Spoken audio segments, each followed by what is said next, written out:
Hello, ഇത് bread വെച്ചിട്ടുള്ള ഒരു ഈസി സ്നാക്ക് നോക്കേ. അതിന് വേണ്ടിയിട്ട് ഒരു ചെറിയ സവാളയുടെ പകുതി അരിഞ്ഞത്, മല്ലിച്ചപ്പ്, തക്കാളി, ചിക്കൻ ഉപ്പും മഞ്ഞൾപ്പൊടി ഇട്ട് വേവിച്ചിട്ട് ഒന്ന് കട്ട് ചെയ്ത് വെച്ചതാണ്. പാനിലേക്ക് അല്പം ബട്ടർ ഇട്ട് കൊടുക്കുക. അതൊന്ന് ചൂടായി വരുമ്പോൾ നമ്മൾ വേവിച്ച് വെച്ചിട്ടുള്ള ആ ചിക്കനും കൂടെ ആ ബട്ടറിലേക്ക് ഇട്ട് കൊടുത്തിട്ട് ഒന്ന് ഇളക്കി മിക്സാക്കി കൊടുക്കുക. അതൊന്ന് മിക്സായി വരുമ്പോൾ അതിലേക്ക് അല്പം മഞ്ഞൾപ്പൊടി, നമ്മുടെ ആവശ്യത്തിനുള്ള കുരുമുളക് പൊടിയും കൂടെ ഇട്ട് കൊടുക്കുക. വേറെ മസാലപ്പൊടികളൊന്നും ഇട്ട് കൊടുക്കുന്നില്ല. ഈ 2 മസാലപ്പൊടികൾ തന്നെ ഇതിന് ആവശ്യമായിട്ടുള്ളൂ. ഈ മസാലപ്പൊടികളൊക്കെ ഇട്ടതിന് ശേഷം നന്നായിട്ടൊന്നത് മിക്സാക്കി എടുക്കുക. ഇതൊന്ന് മിക്സായി വരുമ്പോൾ ഇതിലേക്ക് നമ്മൾ നേരത്തെ അരിഞ്ഞു വെച്ച സവാളയുടെ പകുതി ഉണ്ടായിരുന്നു, അതും കൂടെ ചേർത്ത് കൊടുക്കുക. സവാള ചെറിയ ചെറിയ ക്യൂബ്സ് ആയിട്ടാണ് ഞാൻ അരിഞ്ഞെടുത്തിട്ടുള്ളത്. ഈ റെസിപ്പിക്ക് അങ്ങനെയാണ് ടേസ്റ്റ് കിട്ടുന്നത്. ഇനി മല്ലിച്ചപ്പും കൂടെ ഇട്ട് കൊടുക്കുക. എന്നിട്ട് വീണ്ടും നന്നായിട്ടൊന്ന് ഇളക്കി യോജിപ്പിച്ചെടുക്കുക. തക്കാളി നമ്മളിപ്പോൾ ഇട്ട് കൊടുക്കുന്നില്ല, നമ്മൾ സെറ്റ് ചെയ്യുമ്പോഴാണ് ഇട്ട് കൊടുക്കുന്നത്. അപ്പോൾ ഇത് നന്നായിട്ട് തന്നെ മിക്സ് ചെയ്ത് വന്നിട്ടുണ്ട്. ഇനി നമുക്കിതൊരു പാത്രത്തിലേക്ക് മാറ്റി വെച്ച് കൊടുക്കാം. ഇതവിടെ നിൽക്കട്ടെ. ഇനി നമുക്ക് ബ്രെഡ് എടുക്കുക. അതിൻ്റെ 4 ഭാഗങ്ങളും കട്ട് ചെയ്ത് ഒഴിവാക്കുക, ആ ബ്രൗൺ കളറുള്ള സൈഡ് ഭാഗങ്ങൾ.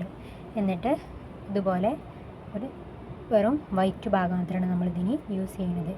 ഞാനിവിടെ 4 ബ്രെഡാണ് എടുത്തിട്ടുള്ളത്.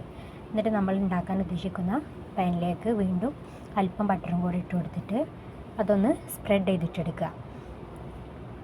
ഇതുപോലെ എല്ലാ ഭാഗത്തും ബട്ടർ ആവുന്ന രീതിയിൽ നമ്മളൊന്ന് സ്പ്രെഡ് ചെയ്തിട്ട് എടുത്തിട്ട് വേണം ചെയ്യാൻ. എന്നിട്ട് നമ്മൾ തീ ഓഫ് ചെയ്തിട്ട് വെക്കുക. ബട്ടർ ഇട്ട് കൊടുക്കുമ്പോൾ തീ ഓൺ ചെയ്തിട്ടാണ് വെക്കേണ്ടത്, പിന്നെ ഓഫ് ചെയ്യാം. എന്നിട്ട് ബ്രെഡ് നമ്മളിതിൽ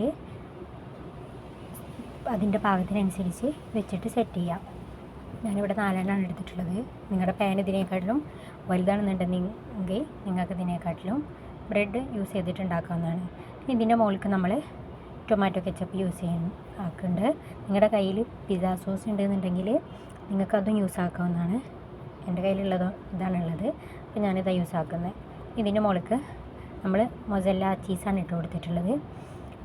നമുക്ക് എത്രയാണോ ചീസ് ഇഷ്ടമുള്ള അത്രയും സ്പ്രെഡ് ചെയ്ത് കൊടുക്കാവുന്നതാണ്.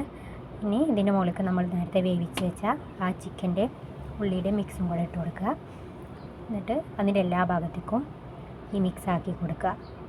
ഇതിൻ്റെ മുകളിലേക്ക് നമ്മൾ നേരത്തെ അരിഞ്ഞു വെച്ചിട്ടുള്ള തക്കാളി ഇല്ലായിരുന്നു, അതും കൂടെ ഇട്ട് കൊടുക്കുക. തക്കാളി ഒരു ചെറിയ പീസ് മതിയേ, അതിൻ്റെ കുരുല്ലാതെ ബാക്കിയുള്ള ഭാഗം മാത്രമാണ് യൂസ് ചെയ്യുന്നത്. ഇനി ഇതിൻ്റെ മുകളിലേക്ക് വീണ്ടും നമ്മൾ മൊസല്ല ചീസ് ഇട്ട് കൊടുക്കുന്നത്. എനിക്ക് ചീസ് അത്യാവശ്യം ഇഷ്ടമായതുകൊണ്ട് തന്നെ ഞാൻ നിറയെ ചീസ് ഇട്ട് കൊടുക്കുന്നുണ്ട്. അപ്പോൾ അതാ ഞാൻ ചീസ് ഇട്ടിട്ട് ഇത് ഫില്ലാക്കി എടുത്തിട്ടുണ്ട്.